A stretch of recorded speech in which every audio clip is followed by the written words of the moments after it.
අස්සලාමුඅලයිකුම් වරහ්මතුල්ලාහි වබරකාතුහු. මගේ YouTube නාලිකාවට සාදරයෙන් පිළිගන්නවා. නබීත්වය ලැබී 7 වන වර්ෂයේ නබි සල්ලල්ලාහු අලයිහි වසල්ලම් තුමා ගත කළ නබීත්ව වර්ෂ 6දී ඇති වූ සිදුවීම මුහුණ පෑ අභියෝග සහ ලක්වන පහරවල් කියා අවසන් කළ නොහැක.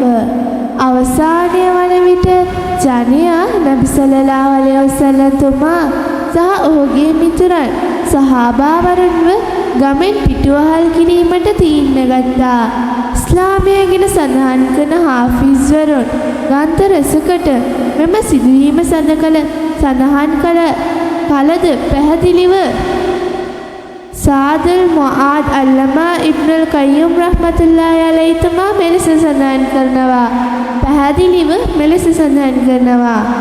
දිනෙන් දින ව්‍යාප්ත වන ඉස්ලාමය නිසා මුස්ලිම්වරුන්ගේ සංඛ්‍යාව වැඩි වන විට මක්කා නායකයන් සියලු දෙනා තීරණගෙන එක් තීන්දුවක් ගෙන එය මුහම්මද් නබි සල්ලල්ලාහු අලයිහි වසල්ලම් තුමාවද නබිතුමාගේ මිතුරන් සහාබාවරුන් හා හාෂිම් ගෝත්‍රිකාය අබ්දුල් මුත්තලිෆ්ගේ සමාජයද අබ්දු මුනාෆ් සමාජිකයන්ද නගරයෙන් පිටුවහල් කිරීම මෙන් ක්‍රියාවක් ඇති කළේය.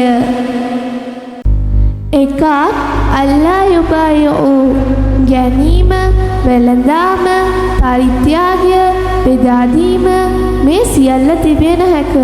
වලා යුනාකියහෝ මොන විවාහයක්ද අවුන් සමගද ජනයා සමගද නොපවතිය යුතුයි. වලා යුකල්ලිමහෝ කතා සංවේදයක්ද ඇති කිරීම තහනම්. වලා යුජාලිජහෝ ඔවුන් සමග ඉඳ ගැනීමද තහනම්. මෙලෙස තීන්දුවක් දැමුවහොත් ආහාර අවපාතයක් ඇති විය හැක. ජනයා සමග ඇති සම්බන්ධය නැති විය හැක. මෙලෙස ගමෙන් පිටුවහල් කිරීමට මෙන් තීන්දුවක් ගෙන එය සියල්ල එක් කොළයක ලියූහ. ශුඇයිබ් අබී තාලිබ් වෙන පල්ලමක ඔවුන් සියල්ල ගමෙන් පිට කළේය. ගමෙන් පිටුවහල් කළේය. එම ගමෙන් පිට කරන නිසා ක්‍රියාලියෝ එම කොළය කවබාවේ හරි මැදේ දෙකට නමා එම කොළය එල්ලන ලදී. අබූ තාලිබ් තුමාට ගමින් පිටවීමේ ක්‍රියාවලියද පැවතුණුද අබූ ලහබ් නැත. හේතුව අබූ ලහබ් නබි සල්ලල්ලාහු අලයිහි වසල්ලම් තුමාගේ කුඩා පියා වූද ඔහු සිටියේ කුරයිෂි කාෆිර්වරුන් සමගයි. තවද නබි සල්ලල්ලාහු අලයිහි වසල්ලම් තුමාට පහර දීමටද ඔහු පළමු ස්ථානයේ හමු වන නිසා මෙම ගමෙන් පිටවීමේ පිටුවහල් කිරීමේ ක්‍රියාවලිය ඔහුට ක්‍රියාත්මක වූයේ නැත.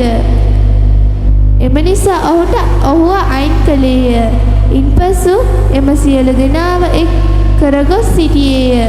ඔවුන්ට එම ගමෙන් පිටවීමේ ක්‍රියාවලිය මිදෙන්න හැකි අවස්ථා ආකාර දෙකයි. එකක් බඩගින්නේ සිට මැරෙන එකයි.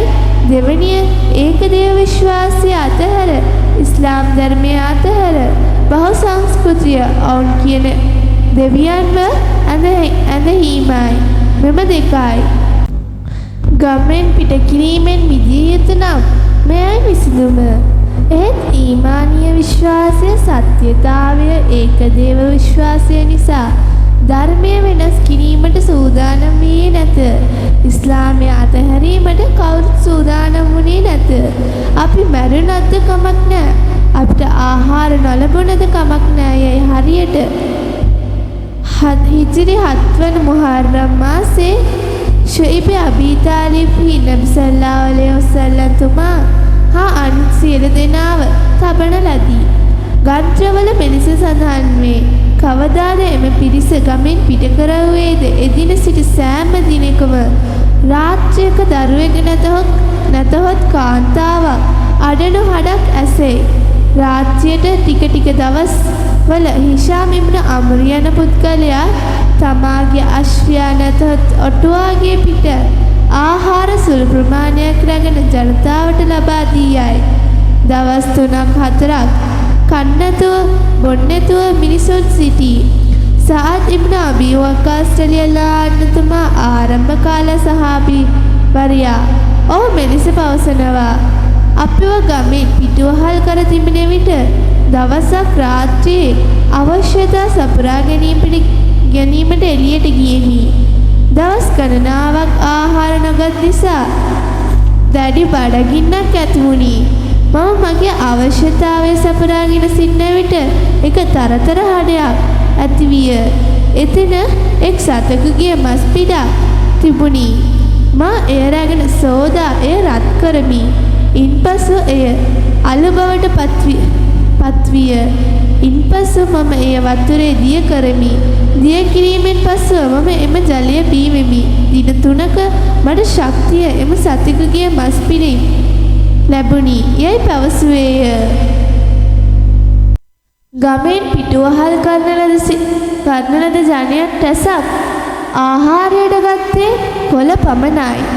ඊමාන්දාරයෙකුට අල්ලා කෙතරම් දුරට ඉවසීම දී ඇතියයි ඔබට මෙය මගින් දැනගත හැක. විශාල අභියෝගයක් එම මිනිසුන් මුහුණ පෑමට සිදුවිය. ඔවුන් විදපු අභියෝග නිසා අල්ලා අල් කුර්ආනයේ මෙලෙස සඳහන් කරනවා. පහසුවෙන් ඉස්ලාමය ලැබයි කියලා හිතන්නවත් එපා. අහසබල්ලාහ අයියතරබු අය්යකූල ආමන්නා වහුම් ලා යුෆ්තරුන්. අපි ඊමාන්දාරයන් ලෙස කිවූ විට ඔබට අපි නිකම්ම අතහැරයයි සිටිනවද? අල්ලාහ් නිකම්ම අතහැරි ලෙස සිටිනවද? අල්ලාහ් ළඟ යා යුතු නම් ඊමානය අත්පත් කරගත යුතුයි. ස්වර්ගය අත්පත් කරගත යුතුයි.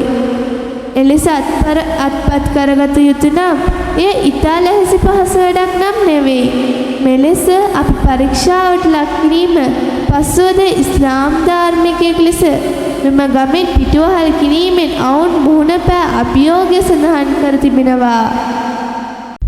ටික කාලයක් ගමෙන් පිටුවහල් කරන ලද මක්කා ජනයන් කාෆිර්වරුන් වුවද මනුස්සකම අවංක බව සහිත පුද්ගලයන් සිටී. එයින් ටික දෙනෙක් මෙයට කුමක් හරි කළ යුතුයි යයි තීරණ ගත්තේය. ඔවුන් මක්කාවේ සිටින බුද්ධිමත් අය ලෙස පැවසිය හැක. මෙය සඳහා පුද්ගලයන් 5 දෙනෙකු එක් විය. හිෂාම් ඉබ්න අම්ර් යන පුද්ගලයා රාත්‍රියේ දරුණු ලෙස අභියෝග වලට මුහුණ දී ආහාර ගමෙන් පිටුවහල් කරපු මිනිසුන්ට රැගෙන ආවේය.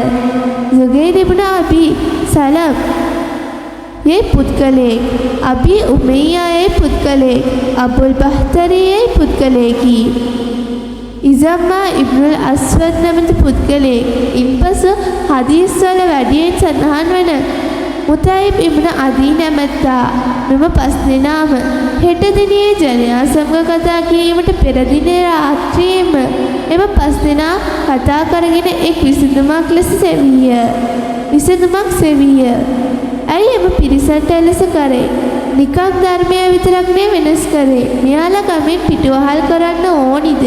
අරහේ දරුවන් මොනවත් අනුභව කරන්නේ නැත. කාටත් මාරු කිරීමට ඇඳුම් නැත. අනුභවය කිරීමට ආහාර නැත.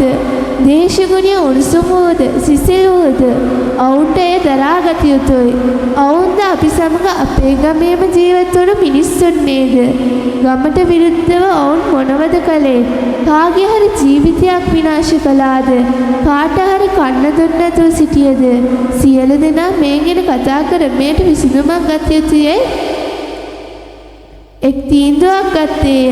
පසුදින උදේ සුගෛර් ඉබ්න උමෙය්යා නැමැති පුද්ගලයා කඅබාව ළඟට පැමිණ 7 සැරයක් කඅබාව වටා තවාෆ් කර ජනයාට පැමිණෙන්න ලෙස කිව්හ. සැමෝම ඇවිත් පැමිණිය. පළමුවෙන්ම පැමිණියේ අබූ ජහල්. අපි සැමදා ආහාර අනුභව කරනවා. එහෙත් අපේ ඥාතීන් අරහේ ආහාරයට ගන්න මොනවත් නැත. අපි සියලු දෙනා සැමදා ඇඳුම් මාරු කරනවා. ඒත් අපේ සහෝදරයන්ට මාරු කිරීමට ඇඳුම් නැත. ඔවුන් කුමක් හරි වැරද්දක් කළාද? මෙලෙස කිරීමට ඔයාලා මෙහෙම කරන එක හොඳද? එවිට කියන විට එම 5 දෙනාගේ එක්කෙනෙකු එක පිට එක කටහඬ උස් කළේය. ඔව් ඒක ඇත්ත තමයි. යයි මේ දෙක පස අබූ ජහල්ට මෙය සැලසුම් කරගෙනයි කියන්නේ ලෙස තේරුණේය. එවිට හිෂාම් ඉබ්න අම් මෙලෙස පැවසුණා. අල්ලාහ් මත දිවුරා පවසමි. ලෙසලියා ගමෙන් පිටුවහල් කිරීම යයි ලියවුණ එම කොළය කවුබාවේ එල්ලා තිබෙනවා නේද? ඒ කොළේ ඉරණක මම මෙම මක්කා නගරේ කොතිනවත් ඉඳගන්නේ නැත. මම හිටගෙනම සිටනවායයි ඔහු අභියෝගයක් තැනුවේය. එයට සුබෛර් ඉබ්න අබී සලමා මම ඒ ඉරෙන් නැතුව යන්නේ නෑ යයි කිව්හ. මෙම දෙදෙනා තීරණගෙන කෙලින්ම කවුබාවට ගියේය. කවුබාව තුළට ගොස් එම එල්ලන්න තියපු එම කොළය අතට ගත්තේය. අල්ලාහ් යෙදුම් කළ උපාංගයක් ලෙස වේය යවා එම කොළය ලියූ බිස්මිකල්ලාහුම්ම නැතුව අනිත් සියලු දේ මැකී තිබුණි. එම කොළය දෙකට තුනට ඉරුවේය. ඉන්පසු නබි සල්ලල්ලාහු අලයිහි වසල්ලම් තුමාද ඔහු සමග ගමෙන් පිටුවහල් කරපු සියලු දෙනා නැවත මක්කාවට පැමිණිය. නබි සල්ලල්ලාහු අලයිහි වසල්ලම් තුමාට වෆා එකක් ඇත. අමතක නොකන කලගුණ සැලකීමේ වෆායයි හැඳින්වයි. මෙම පස් දෙනා ඉහත සඳහන් පස් දෙනා මුස්ලිම් නොවේ. ඉස්ලාමයට එක් වූයේද නොවේ.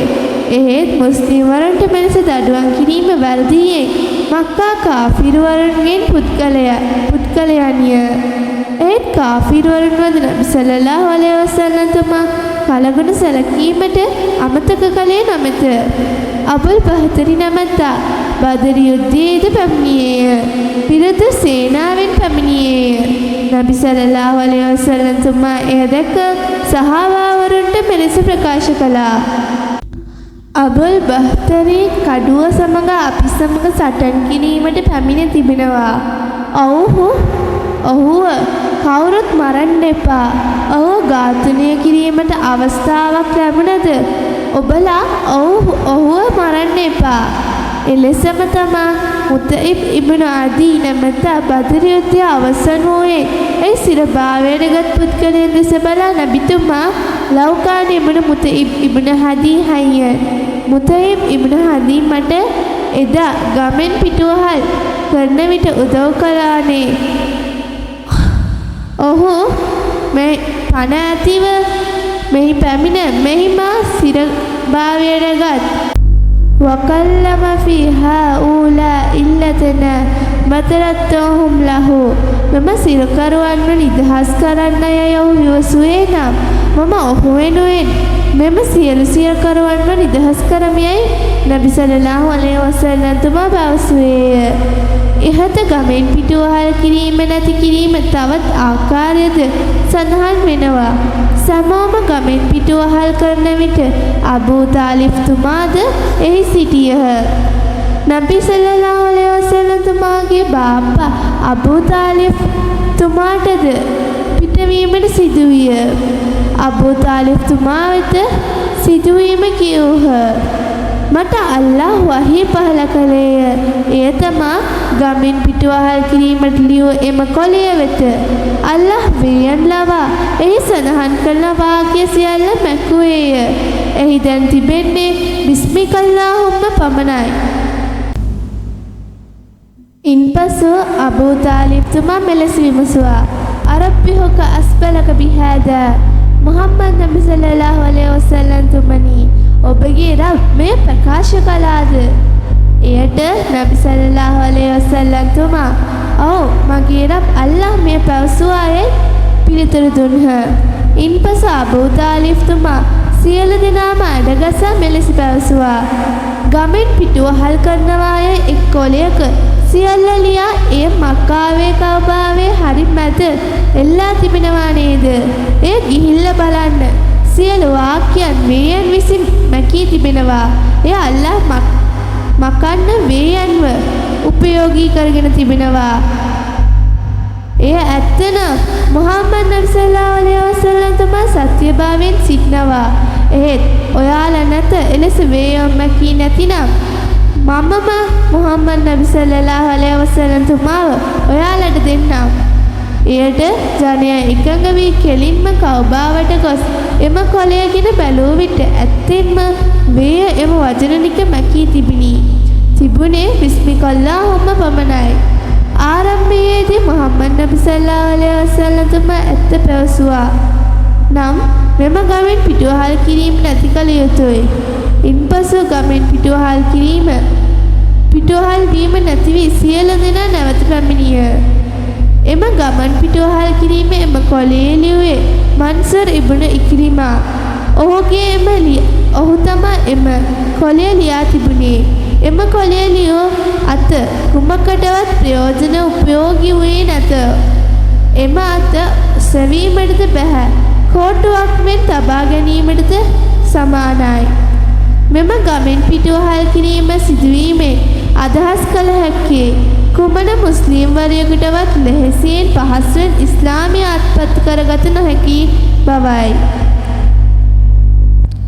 එහෙමනම් නබි සල්ලල්ලාහු අලයිහි වසල්ලම් තුමාගේ ජීවිත කතාව අපිට කිසිසේත්ම කතා අවසන් කළ නොහැක.